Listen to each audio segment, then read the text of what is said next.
কি খেলছো? Ludo. Ludo? হ্যাঁ। তুমি লুডো খেলতে পারো? হ্যাঁ। কার সাথে খেলছো? বাবার কাছে। ওইটা তোমার বাবা? হ্যাঁ। ও, তা লুডো কত দান পড়লে তারপরে ঘুটি বেরোয়? চালো চালো চালো। 6। দেখি চালো দেখি তুমি কেমন করে লুডো খেলো। গুটি কত পড়েছে তোমার? 3। বাহ, 1 2 3। ও তুমি ঘরও দিতে পারো? হ্যাঁ। বাহ, গুড বয় তো। দেখি আরেকবার চালো।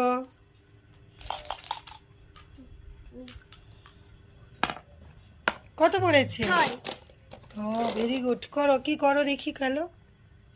1 2 ওয়ান, এটা ওয়ান। 1 2 3 4 5 6। খেলে না। তুমি আবার চালছো কেন? 6 পড়েছে বলে। ও আচ্ছা, খেলো।